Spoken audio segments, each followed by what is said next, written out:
Hey everyone! Before we open today's file, please make sure to follow us on Instagram at d.s.radio, where you can find all the images that go along with today's case. You can drop us an email at contact.dsradio@gmail.com. You can find all of our socials in the Linktree bio on our Instagram profile, including links to merch. If you're feeling especially generous, you can join our Patreon at patreon.com/dystopian simulation radio, where you can get access to our exclusive Instagram page and make suggestions for upcoming episode topics that you would like us to cover. Speaking of Patreon, thanks to our Patreons, Riff Cult, Cropley Crab, Cash Broadus, Raspberry Jr., Jason R. Nelson, Creepy Paper, Jamie Sook, Michael Laughlin, Lindsay Keller, Mike Wright, Greer Weaver, Kelsey Carruthers, Linz Gibbon, Drake Holvig, Only Child, Michael M, Wesley Akers, Riaz K, Emily Medeiros, Pip, Heather Wynn, Graves, Devon Sweatshirt, The Ordained Sinister Minister, and Philip Hoffman.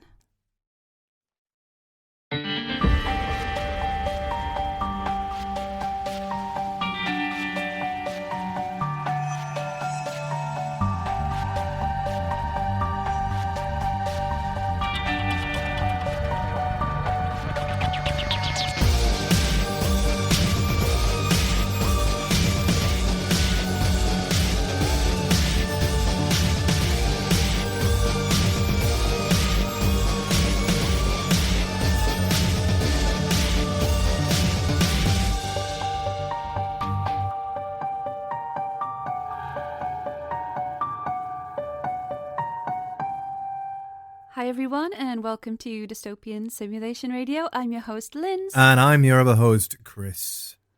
How is life treating you, Chris? Oh, it's full of ups, downs, and the in-betweens. Everything's pretty good. Nothing major. Although I do have a major story to share with you, but let's... Nothing major, but major story. It's not about me. Okay. Is it about Ariana Grande dating SpongeBob SquarePants, who looks exactly like her brother? What? Google that. Like the guy who voices SpongeBob SquarePants? No, right, there was. This is a bit of old news, but, well, 2 months old maybe. But there was a live theatre show of SpongeBob SquarePants. This guy was SpongeBob. They recorded some movie together. They hooked up. He had a wife and kid. They fell in love, and now they're together. So she's dating SpongeBob SquarePants, and he also looks exactly like her brother. It's weird. Anyway, what was your story? Well, I'm going to hold off on my story after this shocking revelation. Let's get through all the usual bits first, and then I'm gonna blow your mind with this. Okay, I believe you. So if you guys want to see any of the visuals that go along with today's episode, and you will, because there's going to be a little special extra thing in this episode, you can go to our Instagram, which is at d.s.radio. Yeah. And you will find the links to all of our other socials and our Patreon and everything else in the link tree in our Instagram bio. And if you want to be a Patreon, go to patreon.com/dystopian simulation radio and sign up, join one of the tiers. Is that what you say? I don't know. Do that and help support us. It's like we usually say, it's kind of an early support thing right now, but there is a little sneaky bonus episode that is not on the main feed there. Don't know if you want to hear it. It is, how would you describe it, Chris? Horrific? Yes, all of those words. But people seem to enjoy it.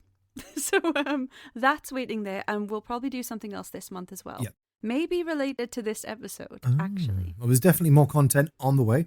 So now's a great time to sign up. And also, you get access to our exclusive extra Instagram account where we post all kinds of bollocks, which is at DSR Friend Club. Yep. But you can only join if you're a Patreon. Yep, and you can message away to us at your heart's content there, and we will read it. And we do. Oh, God, we do. Sorry, I sipped my coffee and almost choked. So, Chris. Yes. An exciting, amazing story that's going to blow everyone's Okay, minds. a short little a little pre-roll here for everybody. I want to tell you a little story that's going to follow up from one of our earlier episodes from last year. I'm not going to tell you which one until we get to the end of this story. So, Linz. Okay. Firstly, everyone's okay. Oh, everyone's okay. Right, okay. Everyone's okay in this story before you start worrying. However, last week, there was a car in Florida which, when it was trying to exit the freeway, it tried to swerve to get to the exit it was going to miss, and unfortunately, it flipped over, and there was a big car wreck. Now, imagine for a second that you are this poor lady. You are sitting in the car, upside down, disorientated, and smoke billowing out of the car, and you hear a sound. It's metal. Somebody's trying to open the door. The door flies open, and through the haze, you can see a figure. It's difficult to make out, but there's rippling muscles and a mustache. And you hear, through the fog, "I'm here to help you, brother." No way. You've just been rescued from a car wreck by Hulk Hogan. Yes. And Hulk Hogan, for all of his other flaws, and if you want to hear the many, many of them, then you can go and listen to our 2-part episode all about Hulk Hogan and the many lies that he's told. And you can find that in our archive. But, credit where credit's due, he did save somebody from a car wreck last week. And the best part about it, Linz, while he was doing it, he was wearing an NWO t-shirt. Oh, man, I thought you were going to say Pastamania. No, if only. I'm sure he's got thousands of those in storage somewhere. It was just a publicity stunt for his spaghetti franchise or chain or whatever it was. TMZ released a photograph of he and his now wife stood on the side of the freeway looking very, very concerned. But he stood there in a leather jacket with an NWO t-shirt on with a bandana and the big Fu Manchu. And you think, Hulk, yeah. As he should, Chris, as he should. Never change. Never change. Well, I mean, didn't he go to become court? less racist, but apart from that, never change. Yeah. Didn't he go to court in a bandana? A black That bandana? was his formal do-rag, Linz. Exactly. He went to court in a formal one. respect. Of course he wears it in his day-to-day life. But yes, so I just wanted to let everybody know that story. Well done, Hulk. Well Good done. job. Well, that's not the craziest thing we're going to hear today, Chris. Unbelievable. Right. Okay, from the heroic doings of Hulk Hogan to the 1970s. Okay. Chris. Yes. Grill Flame, Centre Lane, Sunstreak, Scanate, Gondola Wish. Mean anything to you? They all sound like failed 70s bands. All right, how about Stargate? Project Stargate. Well, I mean, obviously I'm familiar with Stargate the movie and SG-1. Nerd. I'm talking about Project Stargate, a secret military investigation involving the CIA, the DIA, and SRI International, who, in the 70s, came together to found a clandestine US Army unit to explore the application of a new kind of weapon, ESP. Oh, you are speaking my language, baby, and you're saying all the magic words. Hit me with it. Chris, what is happening? Getting me all riled up here with this talk of conspiracies. I know, damn.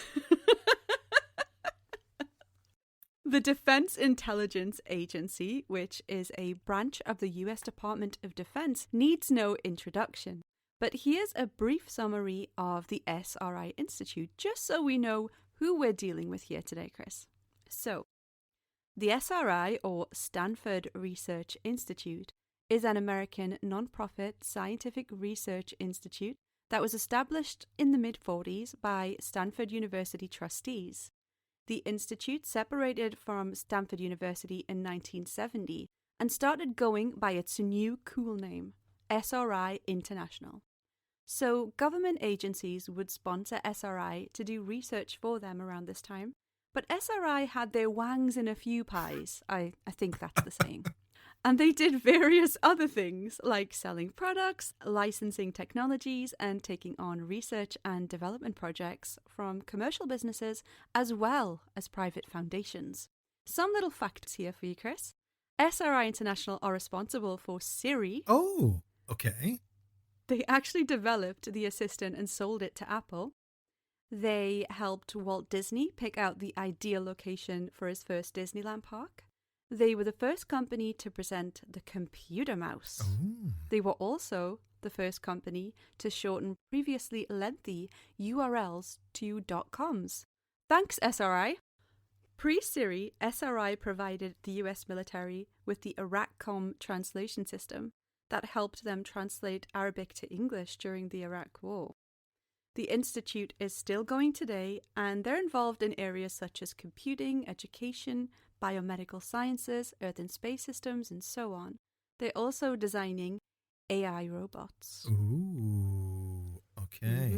All impressive and interesting stuff, wouldn't you say, Chris? Pretty serious, big brain shit, right? Yeah, I mean, these were all pretty big inventions, pretty big things that have had impacts on most people's lives, and especially if they're in the field of AI, that's going to be quite impactful in the coming years. But of course, here at DSR, we're interested in SRI International's involvement in something else, the Stargate Project. Yeah. So, Chris, you said that you're not too familiar with the project, but you know what it is. Not really. I mean, as I said, the only thing that I know is the Stargate is something that would allow you to travel to a different dimension. Well, I don't know. Not too far off. Okay. I mean, I'm picturing the movie, where you've got like a big gate that opens and like kind of Egyptian alien things come through. Well, that's probably a nice metaphorical description of it. So, the Stargate Project was the United States research into the military application of extrasensory perception against the enemy.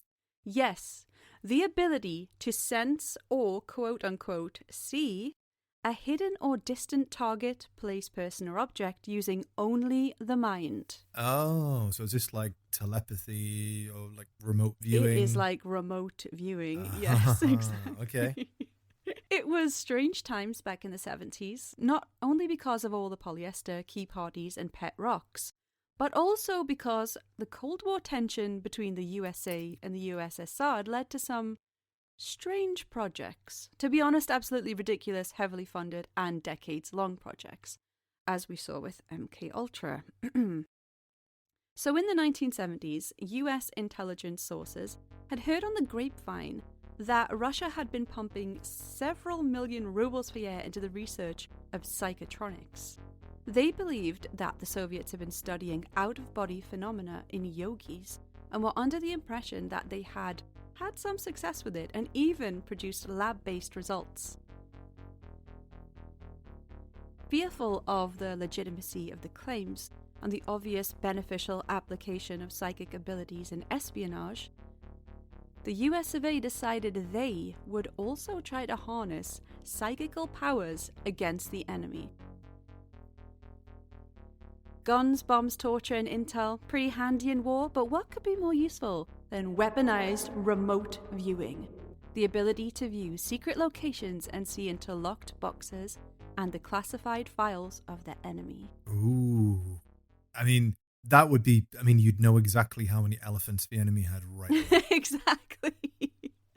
No need to send anyone out there to take a look. You could sit at home in the comfort of your own armchair and look at secret files and God knows what, to be honest. So remote viewing could be the ultimate espionage tool. Well, if it was actually a real thing. Side note, we did have some people message us about remote viewing and they say that they're into it and they can do it. And this was a few people. Right. Yeah, there's people out there who can do it apparently. and maybe we'll invite them on and give it a shot. I mean, it makes sense because, I mean, I guess, like, I would view this, okay, yeah, make fun of me, but it's like the Force, right?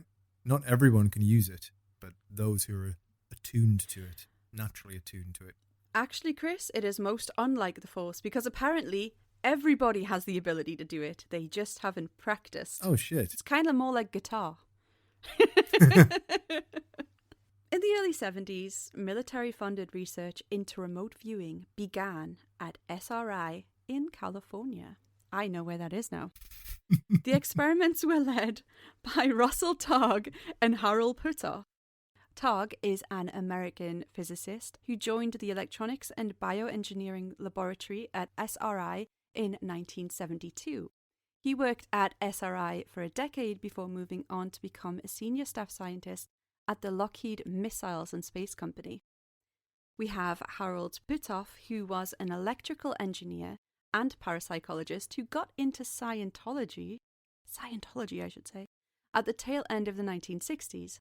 He worked his way up to quite a high level by the early 70s, but cut ties with the church in the late 70s. He went on to fund a non-profit in the mid-80s, and in the 2010s, co-founded To the Stars with Tom DeLonge of pop-punk legends Blink-182. Yes! To the stars. Okay. I've got a picture of them here, Chris. Going to be honest with you, can't remember which one is which, but if you could just describe them to the listeners. Here they are in the 70s, standing outside of SRI. Which one are you? I don't know. Okay, so we've got so they're both big fans of turtlenecks. Mm-hmm. Although one of them is wearing a jacket, the other one is not. I presume the one who isn't is a free and easy one, and the one who's wearing a jacket's the uptight one who cares about figures. They've got some very 70s pants on, and yeah, the hair is, I would say, the one on the left. Mm-hmm. He's got some kind of crazy scientist hair that's like, it's just about maintained, but it's right on the verge of becoming mad scientist. It's like Ancient Aliens. Yeah. It was the other guy in the white polo neck. He looks just like a guy you'd meet down the pub who's like, oh, mate, I've got a great deal on I've got a great deal on children's bicycles. I've got 14 of them out the back. Come take a look. So like Only Fools and Horses. Yeah, pretty much. So both these guys are both standing out front of SRI. You can see that clearly by the SRI logo printed on the window. Yeah, exactly. So let's listen to Russell Targ speaking a bit about the program, but this is much later in life. Many of these psychic things are quite natural, and my function is not so much to teach people how to do remote viewing as to give them permission to use an ability that we already have. And I could say that our program at SRI was not an airy-fairy program doing intuitive diagnosis, but we were funded for about $25 million by the CIA and DIA, Army Intelligence, for 23 years. This was an ongoing intelligence gathering activity. Basically, we were the X-Files. Oh, okay. So this guy thinks that he's the X-Files. I might differ. I think we are. We're a bit more in there, mate. Yeah. But he might be an X-File. $25 million in the 70s. Yep. Ooh, that's a lot of money to throw at something that is pseudo-science at best. You know, that's not me shitting on anything. I'm just saying it was unproven, but I guess this just shows how much the US government was willing to invest in beating the Russians. Yeah, but wait until you find out who was involved. So, we're now acquainted with the proponents of the research. Let's introduce the participants. And Chris, listeners, you may be familiar with at least one person in this list. First up, we have now retired US Army Chief Warrant Officer Joseph McMoneagle, aka Remote Viewer #1. Can't say I've heard of him. He was the first to be recruited for the Stargate study. Okay. He came from a difficult background and went on to believe he had psychic abilities that protected him. He joined the military as soon as he was old enough, where he worked in intelligence for over a decade. He believed his remote viewing skills were something of a crystal ball that allowed him to see into the past, present, and future. Next. Oh, God. Next, we have everyone's favourite spoon bender, Uri Gellar. Oh, hi again, Uri. It's been a while. I think we last saw you on the Michael Jackson episode. Oh, Lord, Chris. The things I did not know about this man. We are going to focus a lot on him. He's called Uri Gellar. I've called him Uri Gellar my whole life. It feels weird saying Uri Gellar, but I'm going to go with it. So, Okay. Apologies if that annoys anyone, but that's what his name is. So, if you're somehow lucky enough to not know who Uri Gellar is, he's a magician who is mostly known for bending spoons and doing close-up magic tricks and illusions. He also claims to be psychic and says that aliens bestowed his powers to him. In a previous life, he had been a military paratrooper and a model in clubs, whatever that means. Okay. We'll get back to Uri Gellar after we've introduced the rest of the participants. So then we have American psychic, artist and writer Ingo Swann, who was also involved. Swann had claimed to only partake in well-designed experiments rather than be tested by critics. He has been described as simply a clever magician. He would go on to make statements about unfriendly extraterrestrials already being here on Earth and claimed that aliens were already building something on the far side of the moon. He said a lot of shit. He could be an entire episode in himself. So moving on, we also have Pat Price, a California-based police officer, also with previous links to Scientology. He was in a couple of remote viewing studies during the Cold War, including Stargate and Scanate. He ended up in the project due to his affiliations with the Scientology Church, as Puthoff and Swann both had links, which I find kind of weird. Well, it's a bit weird, isn't it? Yeah, the Scientology link is strange. But, I mean, if you believe in Scientology, you believe in a lot of things. Let's just say that. True. So, maybe it's not too shocking you would end up in a remote viewing experiment. All right. Before we move on, what do you think of the participants, Chris? Do you think that they are... I mean, I think it's an eclectic mix, but I'm going to assume that none of these were really famous beforehand. He said there's, a writer, and then there's obviously Uri Gellar in here. But I'm guessing that He was not famous yet. Yeah, but I'm guessing all of these people were chosen potentially due to their latent psychic abilities as opposed to the fame that they later went on to in life. But it's it's certainly an eclectic mix of gentlemen that they've acquired here. Military men all the way through to spoon benders. Oh, God. It fills me with some kind of rage, the spoon bending, but we continue. So, in 1972, Project Scanate, or Scan for Coordinates, was birthed. They did remote viewing exercises, starting off with a small kind of what's-in-the-box experiments before moving up to bigger things. This project advanced forward, having the psychics look at coordinates in an attempt to see and report back anything of interest. They would draw what they saw, and these results would be recorded as hits, misses, or neutral.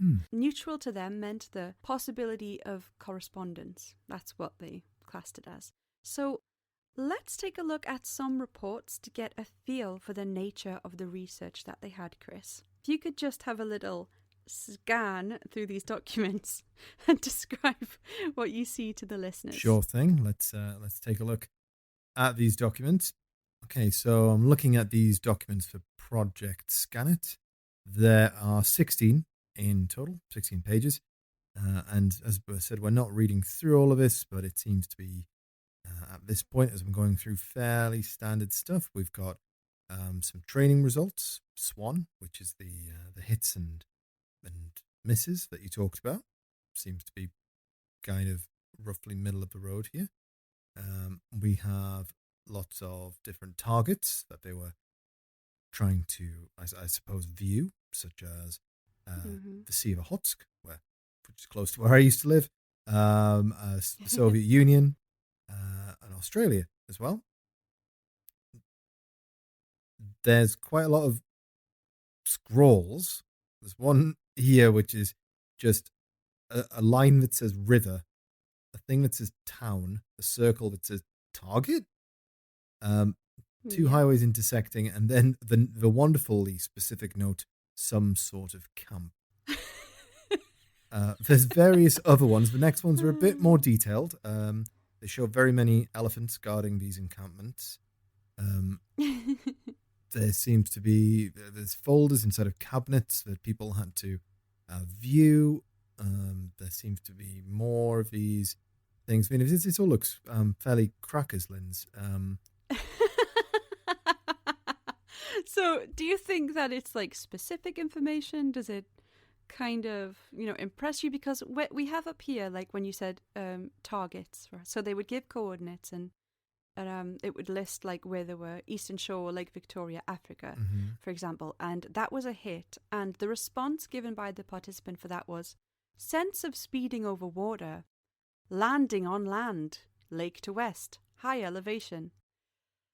I mean, quite vague, right? It could be, that could describe many places. I mean, that's a hit, by the way. It was evaluated as a hit, and this was some specific place on the Eastern Shore, Lake Victoria, Africa. Would you call that a hit if you were doing the experiment? It depends how bad the misses are, I suppose. That's a good point in comparison to what? I think I don't really have much frame of reference here, really, for what they were trying to do. I mean, that sounds impressive on its own, but fill me in. Mm-hmm. Yeah, well, I mean, it's just quite vague, isn't it? Yeah. Water. We're surrounded by water. Most of the planet is water. Pretty much a easy guess. Elevation. Yeah, okay, maybe. That's a bit more specific. But generally, it wasn't like, if I was really specifically describing like an area where we live and I just went, water, rocks, that could be anywhere, right? I mean, it does describe where we live in the UK, but where you live in the UK, but it's not specific. It could be anywhere, right? Yeah. I mean, I could find somewhere here, like where I live, that is also described much the same way, but it's not, it could be anywhere. So, I mean, for me, if I'm trying to prove that remote viewing is, that it's successful, I don't think that's enough for me, but that's just me. I'm not the CIA. So, coordinates were given and immediate responses were expected, and that was the outcome. We'll also put these documents on the Patreon, and we'll have links and stuff so you guys can read it. So, coincidence or not, we see there's a lot of hits. So the program considered itself something of a success within its own walls, of course. It was a secret project at this point, so there was no outside input or criticisms, and initially the project was reporting that ESP or remote viewing was in fact real and that it did have military application. So stories came out about Stargate's successes now and again, stories that defied belief. Let's take a little look at a few of them. So, there was a bit of a spooky incident in 1976. Rosemary Smith, who was an administrative assistant, was actually able to locate, through remote viewing, apparently, a Soviet spy plane that had gotten lost somewhere in Africa.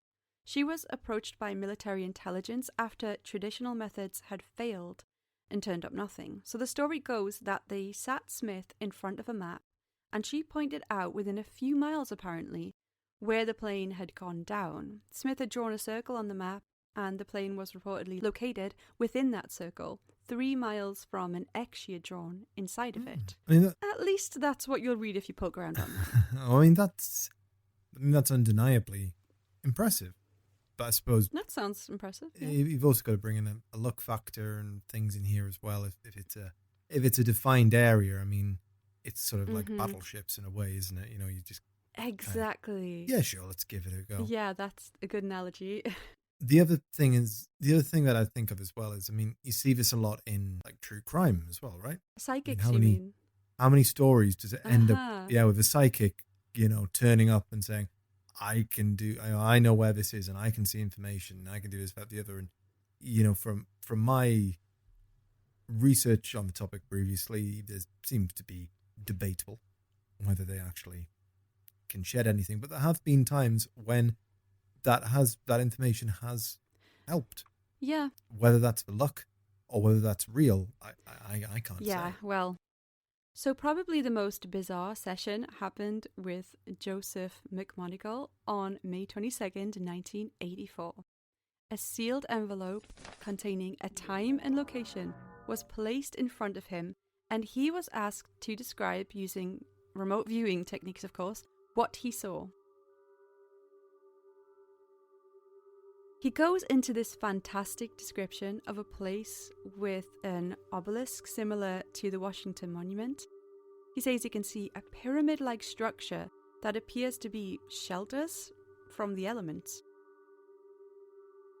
Inside those structures, he describes tall, thin shadows that he believes are an ancient people, or were people at some point. He said, "It's as if they were there, and they're not there anymore. They're dying. It's past their time." So after McMonigal had finished giving all the information he could, the story goes that the envelope is unsealed, and inside it reads, "Location, planet Mars. Time of interest, 1 million years BC. Right. I love your response. I don't know how to respond to this. I think some of that MK Ultra LSD might have made its way into someone's coffee. Well, they had enough of it knocking around there. The CIA were involved here. 1 million years BC. Did anybody say, what was the name of this guy? Who sorry? Joseph McMonigal. Right. Did anyone sort of come in, in the way that, you'd get a producer coming into a music recording studio and saying, "That's great, but do it again with more hi-hat." Kind of go like, that's great, Joe, but actually we're trying to look at, 1973 Russia. So can you tune it in a little bit for us? You're way out of tune.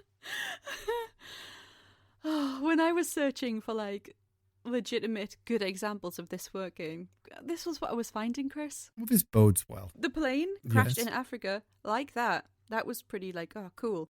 And then this? What is what is this? So Scannet was seemingly, in their opinion, having some success with the project. And it attracted the attention of the US Department of Defense, who were like, "All right, we need to check this out." So they sent a professor of psychology from the University of Oregon named Ray Hyman to do a little investigation, take a little sneaky peek behind the scenes, if you will, to see how legit this operation all was. He was told to concentrate on Uri Gellar. Just a side note, Gellar wasn't famous at this point, but he friggin' would be. So, Hyman completes his investigation, and he goes back to the Colonel, Austin W. Kibler, with the results. That Gellar is full of shit and a total fraud. Wow, there must be something to this research after all. Hyman also debunked some claims that Gellar had performed these impressive tricks using only his mind around the labs during Stargate Project. So he would do the remote viewing and everything, but he'd also do his own little thing. So there was a story that Gellar had requested one of the scientists to take a ring off their finger and hand it over to him. Gellar was then said to put it down on a table, break the ring in half using only his mind powers, before forming it into an S shape without touching it at all. Whoa. Yeah, first of all, if you're the scientist, you'd be kind of pissed. That was probably his wedding ring. Yeah, I cannot replace this. Literally, I cannot replace this, Uri. What have you done to my ring? That's what Michael Jackson said. What have you done to my ring, Uri? Oh my God, Chris! You've broken my ring. Oh, that's horrific. So... Can I just stop you for 1 second? You can, please do. Just say more disturbing things, Chris. We're going to get asked to read Michael Jackson erotica soon. Do you know that? This is your fault. No. As long as it doesn't involve bubbles. We haven't covered this before, have we? Nope. No? Okay.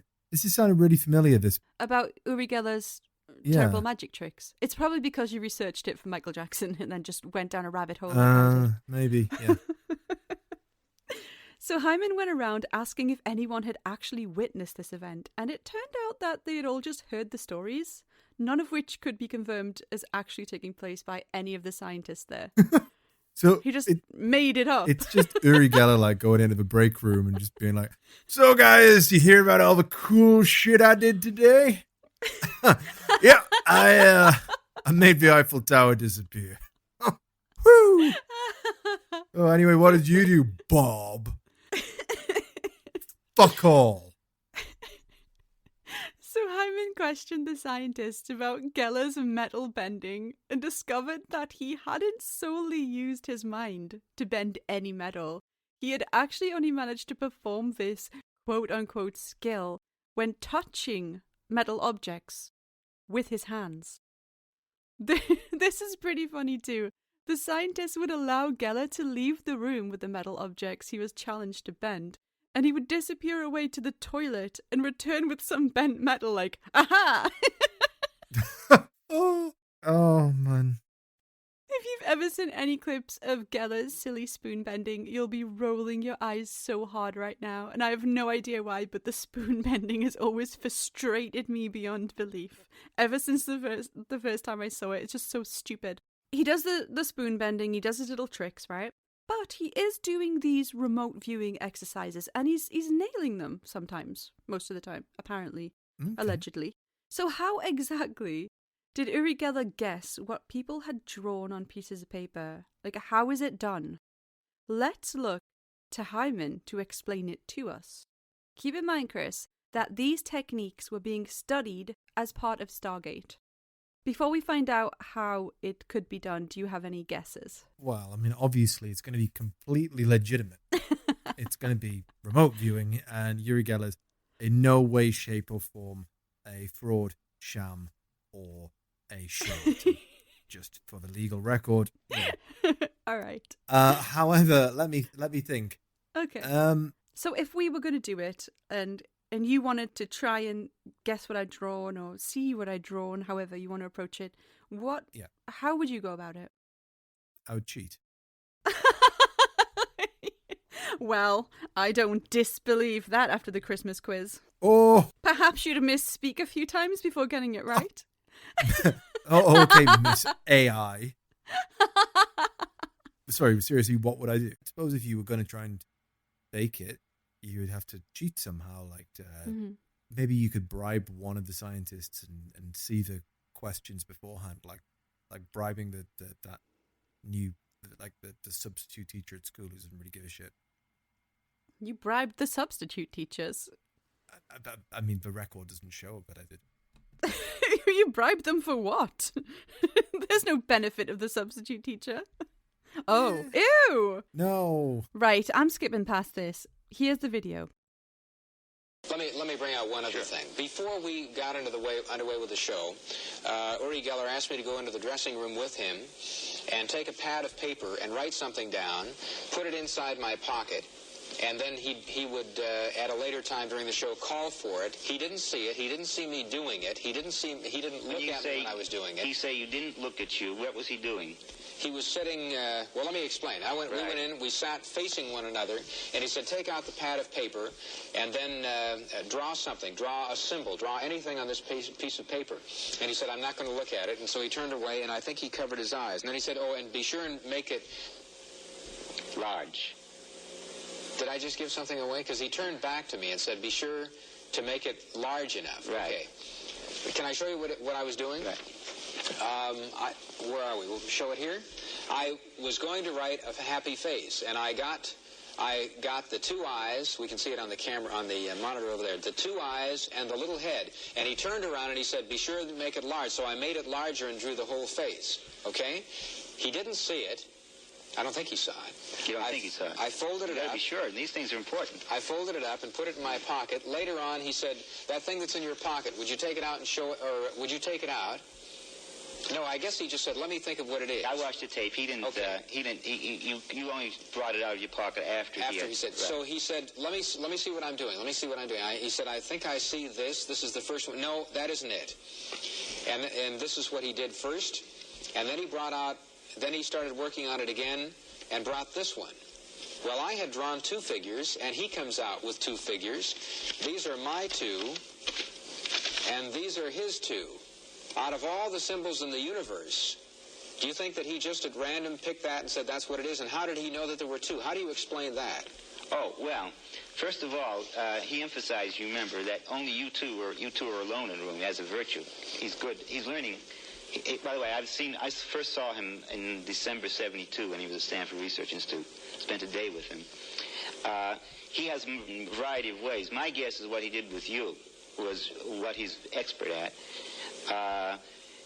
When he apparently turns away, sometimes he covers his eyes like this.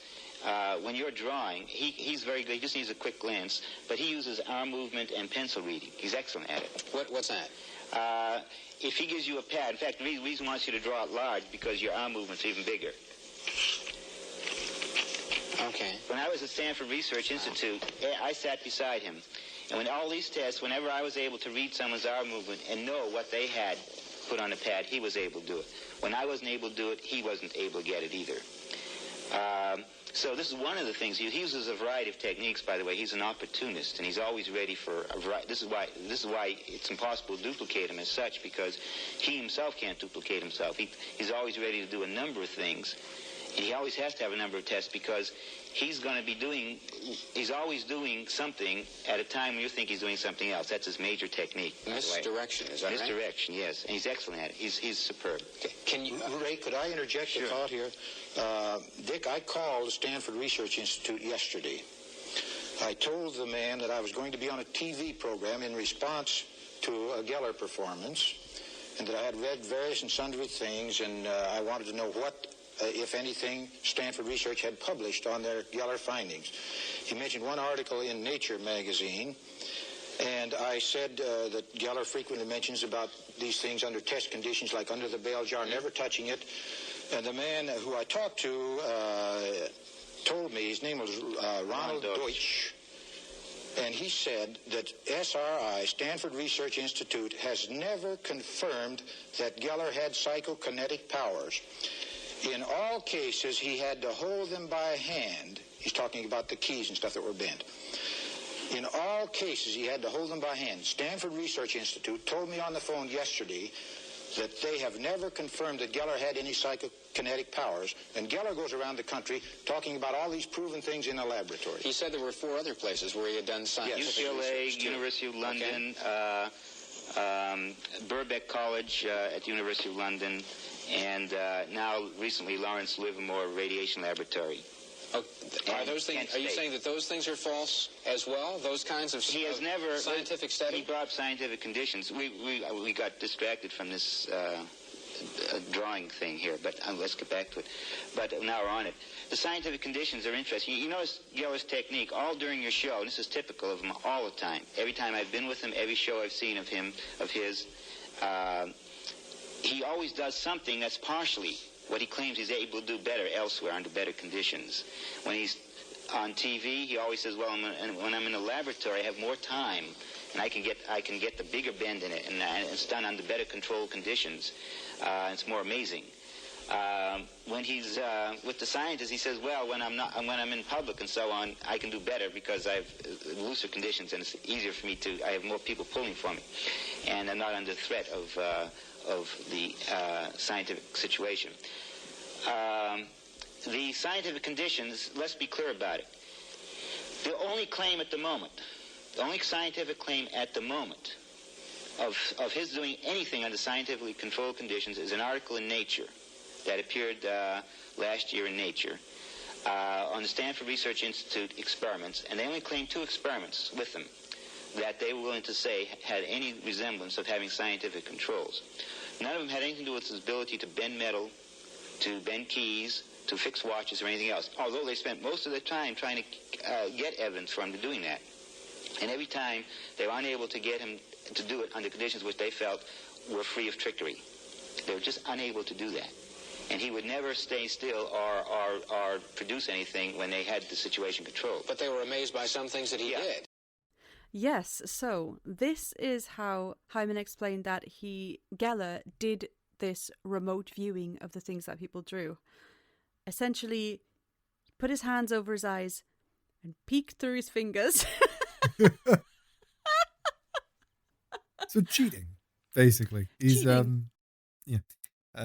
They mention, that you make sure you draw it bigger, so that he can see the arm movement more clearly defined. I mean, it still obviously would take quite a bit of skill to do that. Exactly, yeah.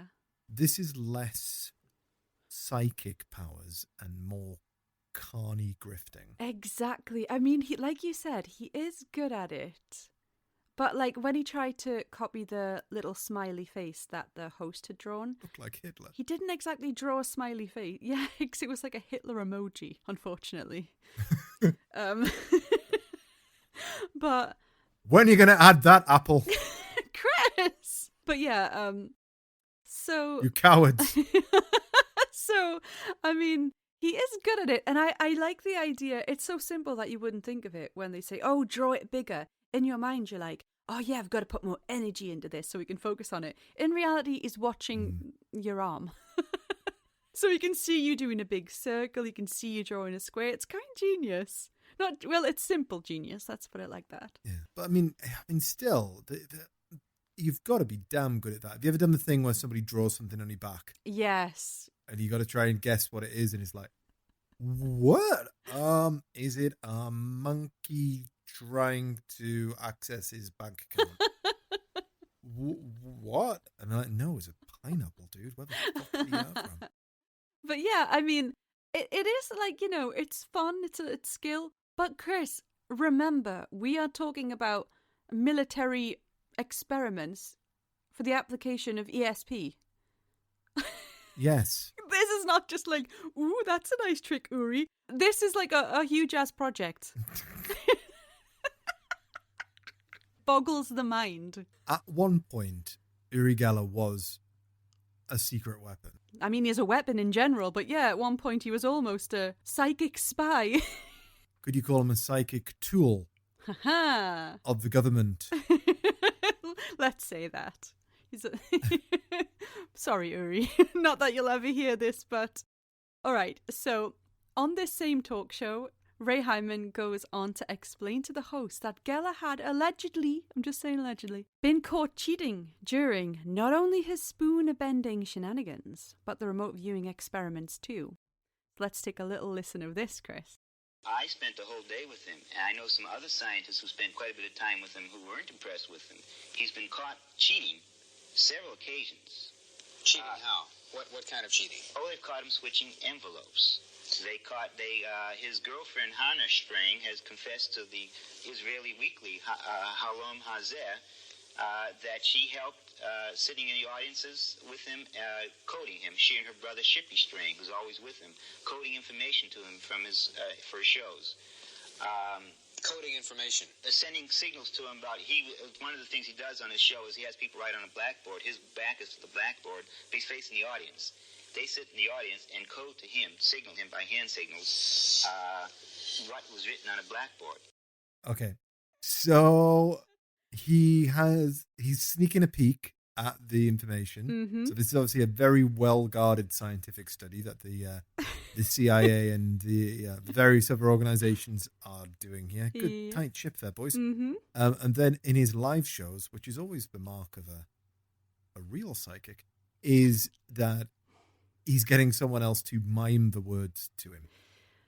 Yes, apparently, allegedly.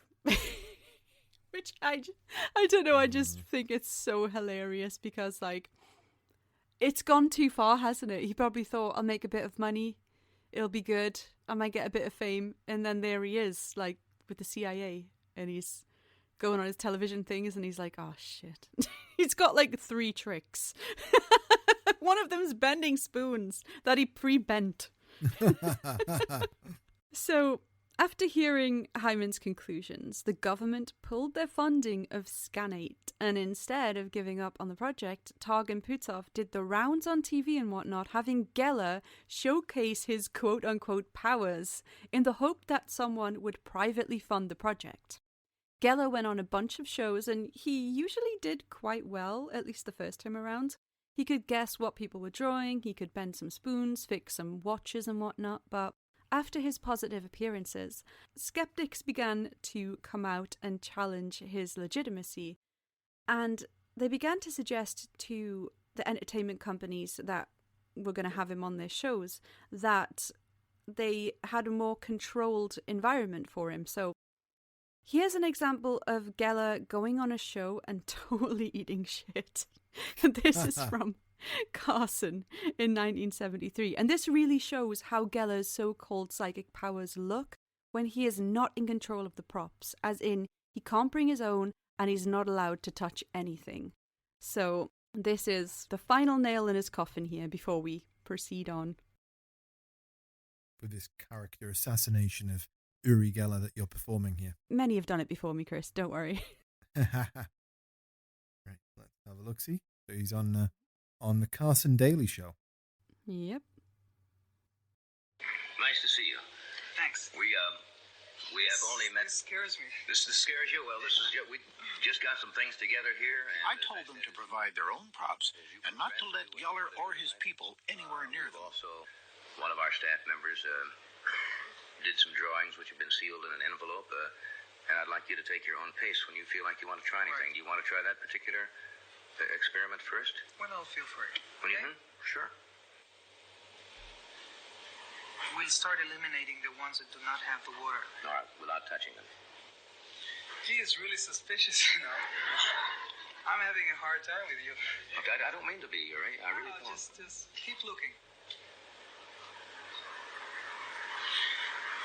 Okay, let me rest a little, all right? All right. You know, I'm surprised because before this program, your producer came and he read me at least 40 questions you're going to ask me. Well, I can ask you all kinds of questions if you'd like me to ask you questions. I have to have time. We're back. Uri was telling me you don't feel, what, strong tonight? I don't feel strong. It's not all tonight. Right now I'm feeling being pressed and then I can't. Well, I'm not trying to press you. I really not. You're only telling me, well, will you try that or that? Well, I thought that was the idea of no, I'm not trying to put you down. Oh wow, I'm getting really nervous here. Yeah. Oh. I need a rest. Oh God. Yeah. Oh, I don't know if I can do it. Why is he German? Because he draws Hitler as an emoji. Chris! Stop it! We have so many listeners in Germany. Sorry, Germany. Sorry. Chris just happens to be an awful man. So yeah, Chris, what do you think of that? Yeah, he shot the bed on that one. He seemed very unnerved by the fact that he was being asked to do something on the spot. And he wasn't allowed to touch anything, although he has psychic mind powers and can remote view. So he should be able to look in those metal canisters and see the water, right? Right. Right. But he can't. Right. Yeah. So now that we've thoroughly destroyed Uri Gellar, let's get back to Scanate. The CIA stepped back and bowed out of the project, and the military and military defense intelligence took the torch and continued on with it, founding the Gondola Wish program in 1977. The projects would continually be renamed and relocated, but continued on with the same purpose. The purpose of the Gondola Wish was to assess the potential adversary applications of remote viewing. For example, in 1978, the project came to be known as Project Grill Flame, and that was based out of Fort Meade in Maryland. All of these projects collectively came to be referred to as the Stargate Project, and they continued running up until 1995, if you can believe that. Wow, okay. 2 years after the first episode of The X-Files aired, for context. 1995! Holy shit. And do you know the actual movie Stargate came out in 94? They were like, shit, they're onto us. Yeah. That's over Break it up, 25 boys. years of pumping money into and exploring the use of Uri fucking Gellar and friends as psychic spies. Was Uri Gellar still working with him up until 95? I don't know, probably. Because in that case, Michael Jackson is involved. So, Chris, Yes. what did Project Stargate conclude? That Uri Gellar must go on to have a TV career in Britain as a psychic. The official findings were that no discernible benefit had been established. Oh. Shocker. We pumped $25 million into this. Joseph McMonigal said of the project being decommissioned. Everybody wanted to use it, but nobody wanted to be caught dead standing next to it. There's an automatic ridicule factor. Oh yeah, psychics. Anybody associated with it could kiss their career goodbye.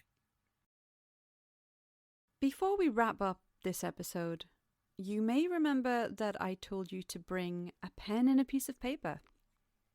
Yes, I have that right here. We are going to do a couple of exercises to see if you could be a psychic spy. Okay, the first one, Okay.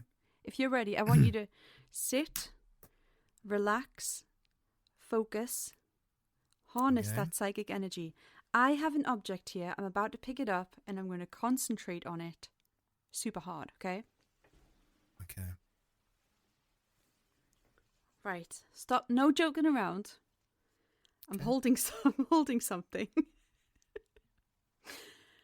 And I want you to tell me what it is. Touching all parts of it. Beaming it to you. Can I draw it? Can I draw it? And You can draw it if you need to, yeah. okay. You can draw it and you can send me the pic. Don't draw a dick. Start again. All right. I'm sending this to you.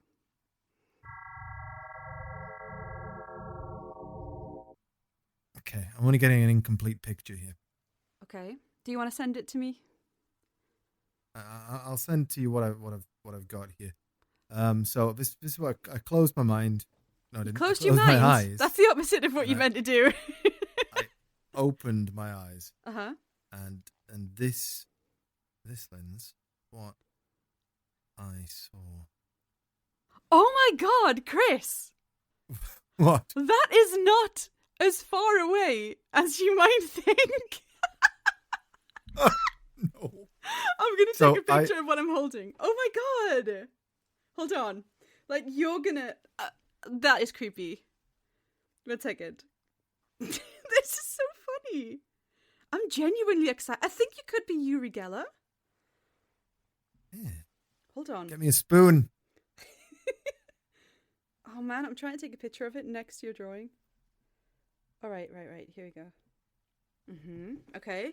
Are you ready? I'm ready. Oh my God, Chris. Like, I'm genuinely shocked. Oh wow. Right? Okay, so I drew a sort of. Well, I drew a duck. Yeah, but it has a Basically, long neck. Only a duck's head and the neck. Mm-hmm. And the actual object was some sort of mallet or hammer. It's a little hammer? Which does actually sort of resemble a duck. Oh my gosh. All right. Now I'm starting to think that this might be real, Chris. Okay. Right. Okay. I guess I'll do it now. Sure. All right, my turn. Right, I'm gonna find an object. Okay. I'm holding an object in my right hand, and I'm focusing. Right, I might need tips from you. How did you set yourself up to see? I just closed my eye. I closed my eyes and I opened Mm-hmm. my third eye, which isn't my anus. Ew. And I Gross. saw across the North Sea, across a couple of countries to your location. So I'm I'll hold it up so it's easier for you to Right. see. Okay, I'm doing it. I might need a minute of silence. Put it against your forehead. That's what I did. Oh, okay, right. So it's against my forehead. Yep, it could be something in the sending and the receiving. Right, here I go. I might need a minute. I am focusing all of my psychic energy. It's good because I don't have any normal energy. Okay.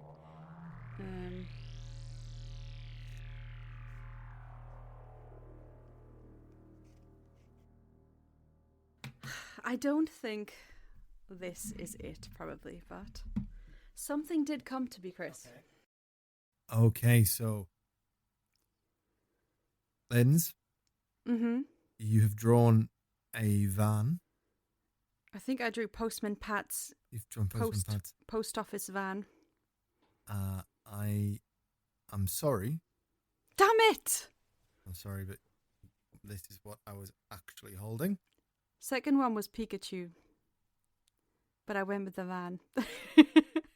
So I was holding this, a small child-sized fork, which I will now bend.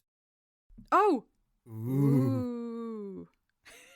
Clearly, out of the two of us, you are the psychic spy. Would you like to try again, or would you like to live with that one fluke result that you got, and then just believe that you're psychic? I think I'll live with that one fluke result, because I'm feeling a lot of pressure now. Do you need a rest? Are you not feeling strong? Yeah, I need a rest. I'm not feeling strong. These are not the right kind of conditions. Scientific test conditions. They don't work for me. All right, Chris. Before we wrap up this episode, I want us to beam something out to the listeners, and they can all leave in the comments what they saw or what they drew. Right. So together, we are going to come up with something. We're going to picture it and send it, beam it out to the listeners, and whoever gets it or gets close enough gets a sticker bundle pack, okay? Or just the thrill of winning. Woo! Okay. Okay. All right, everyone. We are now beginning the transmission.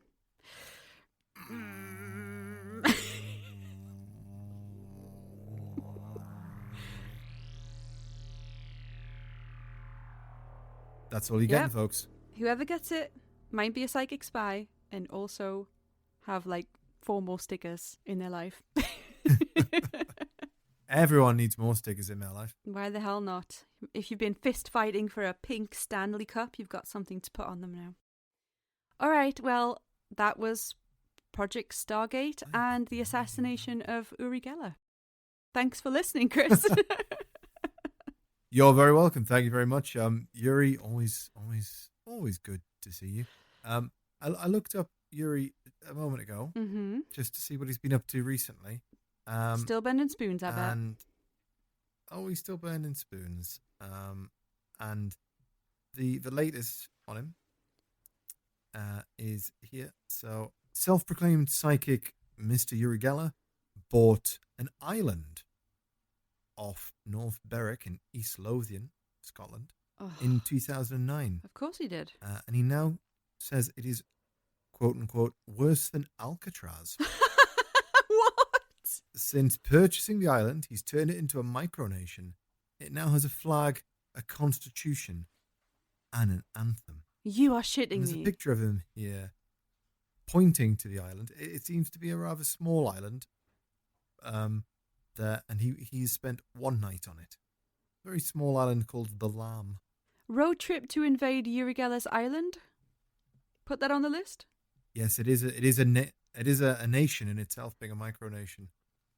So yeah, we'll definitely revisit this in the future. I'll put it that way. That's on the road trip list. We need to go to Scotland anyway. It all started with Bob's balls, and it continues with Uri Gellar's micronation, and I almost said micro penis. We will use Uri Gellar's micro penis to drain the lock. Uri Gellar's wand.